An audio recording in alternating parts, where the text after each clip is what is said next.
नमस्कार साथियों, हमारे इस चैनल पे आपका स्वागत है। नए साल 2026 में आप देखेंगे 3 लाख पदों पर सीधी भर्ती।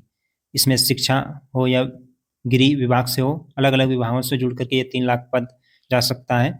और वहीं बात करें 15 शिक्षकों पर स्पष्टीकरण, कक्षा 6 से प्रोफेशनल कोर्स। और सीटेट में इस बार बिहार के 6 लाख अभ्यर्थियों ने फॉर्म डाला है और तैयारी 4 में भी आपको कंपटीशन इससे देखने को मिल सकता है। बिहार में 3 लाख पदों पर बहाली की योजना। तो ये 3 लाख अगर हम एक छोटा-सा हिस्सा देखें, तो इस हिस्से में आप देख सकते हैं कि गृह विभाग इसमें 38,000 के करीब, शिक्षा विभाग 35,000। इसे तैयारी 4 से नहीं जोड़े।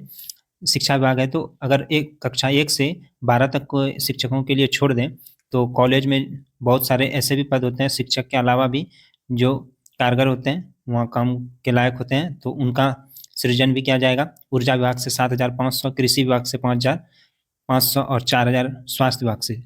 और बहुत सारे वैकेंसी अभी जो है एग्जाम होना बाकी है, क्योंकि फॉर्म भरा चुका है। आप देख रहे हैं जैसे बिहार कर्मचारी 25,000 के करीब है, सीट को बढ़ा करके अभी भी फॉर्म भरा रहा है। दरोगा, उसका एग्जाम दे दिया गया है आपका जनवरी में। बिहार पुलिस है, तो ये सारे को अगर मिला दें तो 3 लाख के करीब धीरे-धीरे पहुंच जाएगा, अगर टीचर, टीआरई 4 सारी चीज़ों को मिला दिया जाए।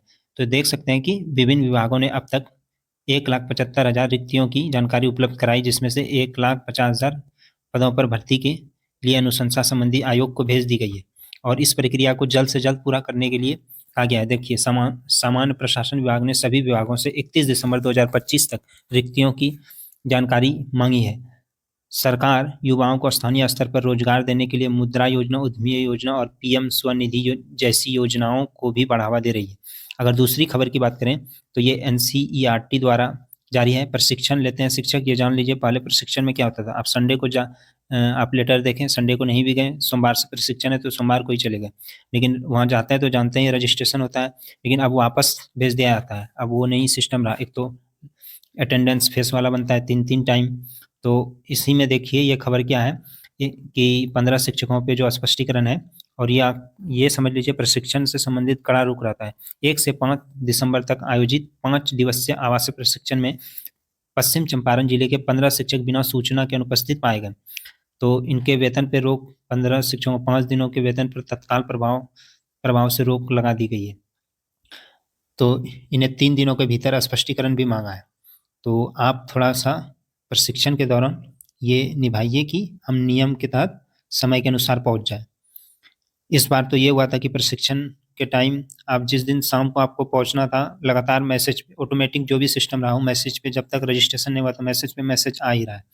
तो ऐसा नहीं करना है कभी भी कि आपको अनुपस्थित बीच क्लास रूम में, ट्रेनिंग रूम में रहना है, ताकि आप पे स्पष्टीकरण निकल जाए। अगर नई शिक्षा नीति में ये जोड़ा जा रहा है कि कक्षा 6 से व्यावसायिक शिक्षा का लाभ लेंगे बच्चे, क्योंकि उन्हें हुनरमंद बनाना है और उन्हें जो ये हुनर सिखाना है, इससे कहीं न कहीं उन्हें अपने जीवन में लाभ प्रदान करेगा। आगे चल के छात्रों को बढ़ई-क्री, बिजली का काम, मिट्टी के बर्तन, ये एग्ज़ाम्पल है, बागवानी, कोडिंग, धातु का काम जैसे व्यावहारिक कौशल सिखाए जाएँगे। और अब तो कंप्यूटर कक्षा भी लगेगा, तो एआई टेक्नोलॉजी कुछ न कुछ सिखाया जाएगा, जिससे अगर बहुत कमज़ोर घर से बच्चे हैं तो वो आर्थिक सहायता भी आगे क्लास में, अगर स्टैंडर्ड क्लास में जाते हैं, तो कहीं बाहर भी पढ़ रहे हैं, तो उनके पास अगर हुनर है, तो वो कुछ न कुछ आर्थिक सहायता भी निकाल सकते हैं उससे। और उससे मन भी लगता है बच्चों में कि वो कुछ सीख रहे हैं, क्योंकि आप देखिएगा पढ़ाई से ज़्यादा उसे खेल पसंद होता है, तो इसलिए ये जुड़ाव भी अच्छा है। शिक्षा अब केवल परीक्षाओं तक सीमित नहीं रहेगी, बल्कि कुछ करने और सीखने पर आधारित होगी। आत्मनिर्भरता इससे आएगा, बच्चों में कम उम्र से ही आत्मनिर्भर बनने का और काम के प्रति सम्मान की भावना विकसित होगी। तो पढ़ाई के साथ-साथ कौशल सीखने से स्कूल बच्चों के लिए अधिक दिलचस्प और उपयोगी बनेगा। तो आप इस बात से समझ सकते हैं कि उसके लिए कितना लायक है। सीटेट में देख सकते हैं, सीटेट में सुधार के लिए भी अभी दिया गया है 26 दिसंबर तक आप सुधार कर सकते हैं अगर गलती है तो। टोटल 25 लाख से अधिक आवेदन हुआ है, तो इसमें से 25 लाख कुछ है 30,436 अभ्यर्थी। बिहार से 6 लाख के करीब अभ्यर्थियों ने फॉर्म डाला है, तो ये टीआरई 4 में भी बदलाव लाएगा। अगर टीआरई 4 और थोड़ा-सा लेट होता है, तो आप ये जान लीजिए कि कहीं न कहीं अगर 6 लाख है तो आप इसको मत मानिए 6 लाख, अगर 3 लाख 2 लाख ही अभ्यर्थी पास होते हैं, तो ये समझ लीजिए कि वो कंपटीशन को और हार्ड करेंगे, बढ़ाएंगे। तो हमारा सूचना कैसा लगा?